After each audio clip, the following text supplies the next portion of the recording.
A paz do Senhor, minhas irmãs, graças a Deus, mais uma vez nós estamos aqui nesse nosso estudo tão maravilhoso da parte do Senhor, onde vem trazer para nós essa esperança dos milagres que acontecem no caminho.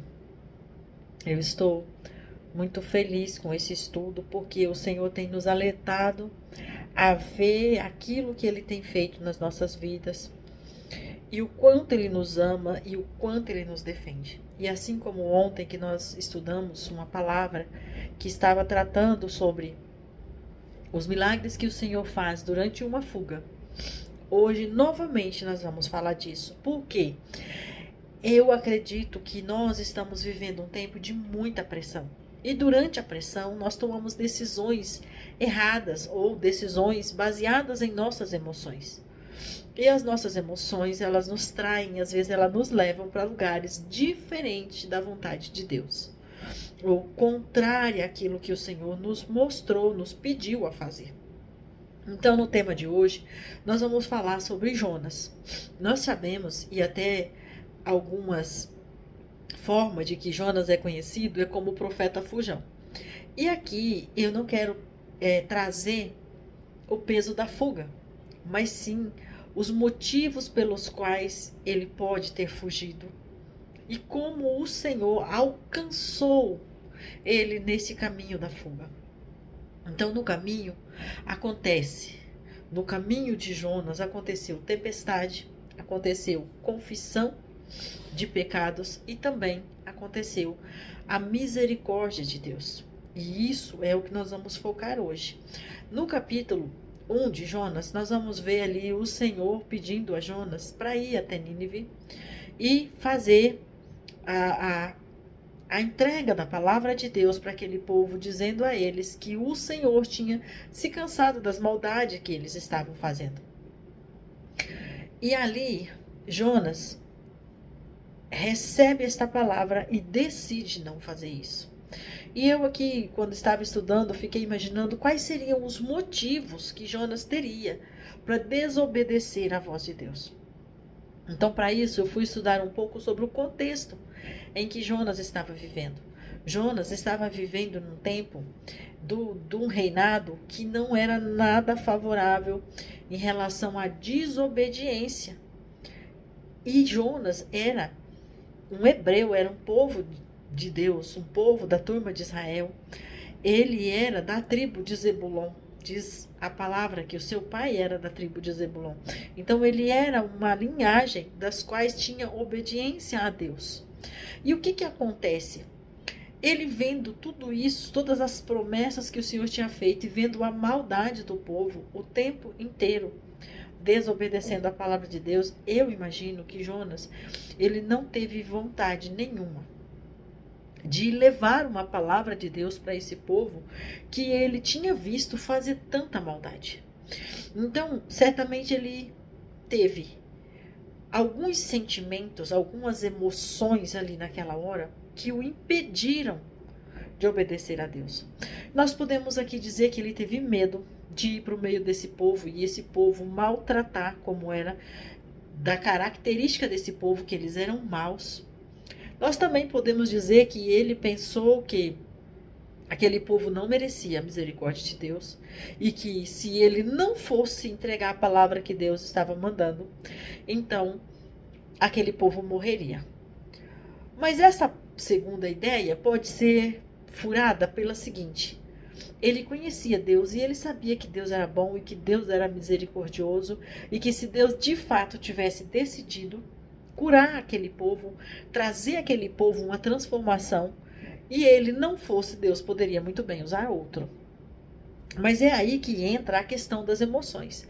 Quando nós estamos emocionados, quando nós estamos com as nossas emoções deturpadas, nós pensamos às vezes que nós somos as únicas opções. E por isso nós agimos às vezes com maldade, com trapaça, ou até mesmo com medo, com insegurança, com ignorância.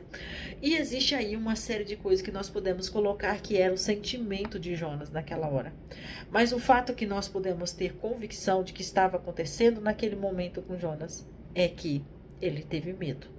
Porque a fuga ela só acontece quando a pessoa está com medo. Ninguém foge quando está completamente seguro da situação. E ele foge de uma maneira que ele vai para um lugar contrário onde Deus tinha mandado. E dentro daquele navio ele nem quer ficar onde tem mais pessoas. Ele vai para o fundo desse navio e se esconde no porão. E ali ele dorme, mas esse não era um sono de descanso. Certamente esse era um sono para ter alívio da aflição. Dentro da nossa busca para acabar com a aflição da nossa mente, o nosso corpo físico, ele nos leva a alguns estados, seja de sono, ou seja de euforia, ou seja de raiva, para tentar fugir da tribulação, da aflição que está na nossa mente.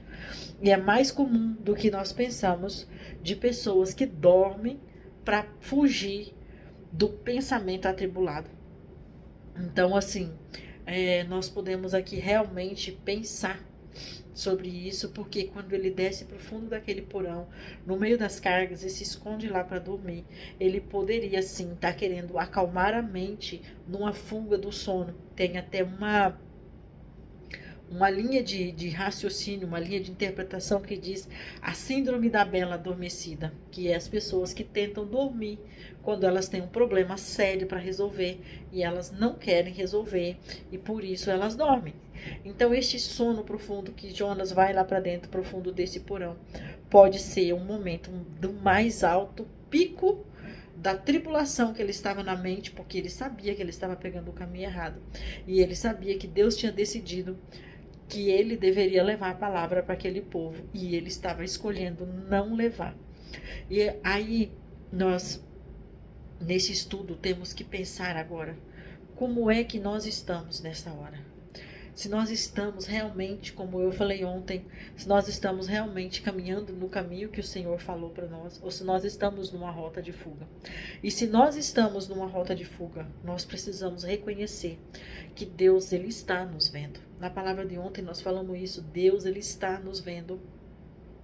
E ali, como Deus estava vendo Jonas naquele dia, lá no fundo daquele porão, dormindo naquele porão, se escondendo, se recusando a dar uma resposta de acordo com o pedido de Deus naquele momento. Então Deus promove uma situação, promove uma circunstância, promove aquela tempestade para chamar a atenção daquele comandante, para que aquele comandante pudesse então movimentar as pessoas que estavam naquele navio. E o que acontece quando aquele comandante entra em contato com aquelas pessoas e começa a procurar aquelas pessoas e encontra Jonas dormindo?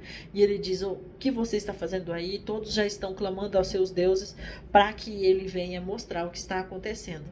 E pergunta de onde você é e tal, e Jonas responde quem ele é. Então ali ele entende e Jonas faz uma confissão, sou eu o problema. É por minha causa que isso está acontecendo. Mas aí aquele povo daquele navio ainda tenta salvar Jonas. E aí depois eles tiram a sorte. E quando tira a sorte, de fato cai sobre Jonas. E Jonas novamente, numa atitude emocional tão deturpada, ele não consegue tomar uma decisão. Mas ele pede para que aquele povo jogue ele no mar. E quando ele cai dentro daquele mar, então ali o Senhor usa da misericórdia e pede para que aquele grande peixe o trague. E ali dentro da barriga do peixe, 3 dias e 3 noites, Jonas sente toda a pressão, digamos assim, do encurralamento de estar tomando uma decisão fora da proposta de Deus. E ali Jonas faz aquela oração. E Deus ouve esta oração de Jonas e pede para o peixe vomitá-lo. Então, Jonas chega até onde o Senhor tinha mandado ele ir. Mas o que me chama muito a atenção aqui é que diante de todas esses momentos em que Jonas passou, eu vejo que ele estava com medo, que ele estava inseguro, que ele não tinha coragem de falar aquilo que Deus tinha mandado ele falar, porque ele estava munido de 2 sentimentos. O de medo, o medo sério de ir até aquele povo que era mau, e o sentimento de que aquele povo não merecia a bondade e a misericórdia de Deus, porque ele julgava que aquele povo já conhecia e sabia quem era o Deus que eles deviam servir. E por causa disso, ele estava tirando a oportunidade desse povo de ouvir a verdade de Deus. E esse pré-julgamento que nós fazemos quando nós falamos assim, eu não vou pedir perdão porque a pessoa não vai me perdoar, eu não vou falar isso porque eu já falei 1, 2, 3 vezes e a pessoa ainda não me escutou, eu não vou ajudar de novo porque eu ajudo e as pessoas só me dão resposta de ingratidão. Então, assim, todas essas coisas são julgamentos que nós fazemos e por isso já não tomamos decisões que deveriam ser decisões assertivas. E aqui, então, quando Deus pega essa situação e leva Jonas para lá, para Nínive, e lá ele profetiza. Quando ele profetiza o que Deus falou para ele fazer, de fato, e o povo toma aquela decisão tão linda, assertiva, de dizer, então agora todos nós entramos em jejum e oração, e nós vamos clamar pela misericórdia de Deus, e Deus vai trazer de volta para nós tudo aquilo que nós precisamos, que é o resgate. Então, quando acontece isso lá no capítulo 3, e eu estou abrindo aqui, o Jonas fica muito chateado. E quando ele fica chateado desse jeito, e ele vai dizer para Deus, olha, tá vendo por que eu não vim? Eu não vim porque o Senhor é bondoso, e porque o Senhor faz com que essas pessoas tenham, né, essa segunda chance. E aí o Senhor fala para ele assim, mas Jonas, é razoável isso que você está pensando? Será que você está certo nisso tudo? E aí Jonas vai dormir, vai de novo dormir. E quando ele está lá dormindo, o Senhor faz crescer uma árvore para dar sombra, para dar a ele um momento de refrigério, de descanso. E depois o Senhor permite que essa árvore morre. E quando essa árvore morre, novamente ele está ali, reclamando. E Deus vai dizer para ele, Jonas, é razoável o que você está pensando? Você não plantou essa árvore, você não cuidou dessa árvore. E uma noite ela nasceu, numa noite ela morreu. E assim você está com compaixão dela. Não teria eu compaixão dos ninivitas? E Jonas está dizendo ali a Deus que ele prefere morrer do que ver os ninivitas curados. Então esta palavra de hoje para nós, do que ela vem nos dizendo, quantas vezes, ou será que nós estamos agindo assim como Jonas, desejando ver a perdição daqueles que nos causaram mal?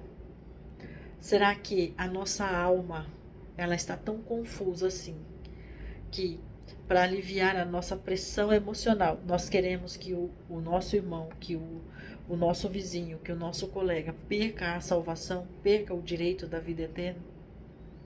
Então, sobre isso é a palavra de hoje. É no final de um ano, onde o Senhor tem nos dado sinais de que nós precisamos procurar o porão da nossa alma e ver o que é que está acontecendo lá, que sentimentos temos guardado lá, qual é o impulso que nós estamos tendo para tomar as decisões que nós estamos tomando no nosso caminho. E isso é muito sério, porque a nossa vontade de lidar com a situação que nós estamos vivendo, ela é muito espontânea e é muito momentânea e é muitas vezes levada pelo emocional.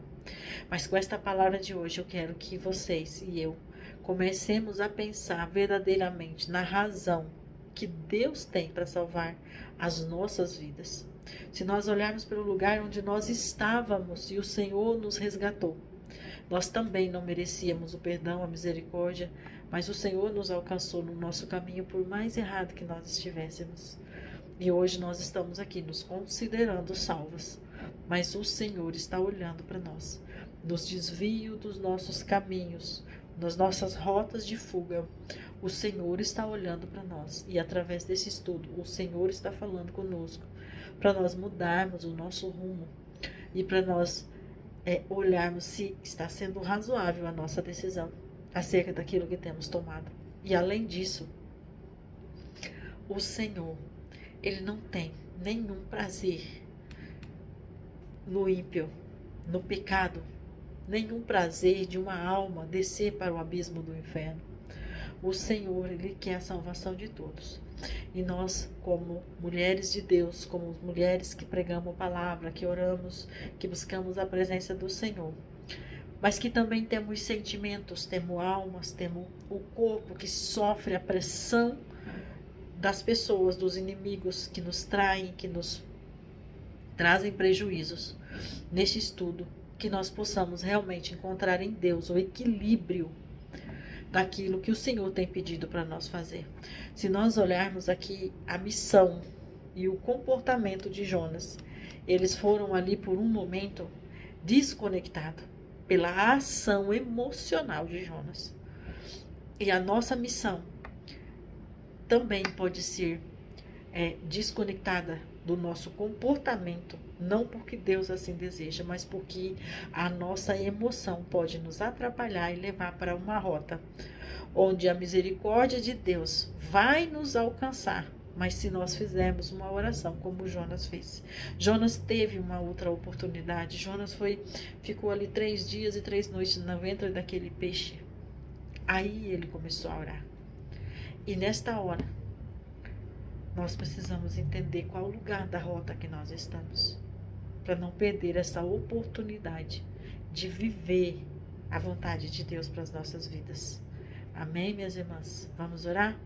Senhor, muito obrigado por esta palavra. Senhor, nós te louvamos porque o Senhor tem nos ensinado a viver a tua vontade. O Senhor tem mostrado, Pai, que o Senhor nos procura, que o Senhor nos vê e que ainda quando estamos fugindo do Senhor, a bondade do Senhor nos alcança. Por isso, Deus, não nos deixa afastar da tua presença. Não nos deixa, Deus, enquanto o Senhor está trazendo vida, salvação, cura, transformação, nós estarmos tão cheios de nós mesmos, das nossas feridas, dos nossos orgulhos, pedindo a morte porque não compreendemos a tua bondade. Ah, grande Deus, venha ao nosso encontro neste final de ano, nos trazendo uma chance, uma oportunidade de olhar para a tua palavra como verdadeiros filhos do Senhor, que fomos resgatados pela tua verdade, que fomos resgatados pelo teu amor e que só por isso nós ainda estamos aqui. Em nome de Jesus, ó Pai, nós oramos pedindo ao Senhor, perdoa as nossas falhas, os nossos julgamentos, os entendimentos errôneos acerca da missão que o Senhor fez para nós. Nos ajude a cumprir integralmente os propósitos do Senhor em nossa vida, Pai. E que através de nós, vidas sejam alcançadas e tenham oportunidade de serem transformadas na Tua presença. Em nome de Jesus, nós oramos. Amém.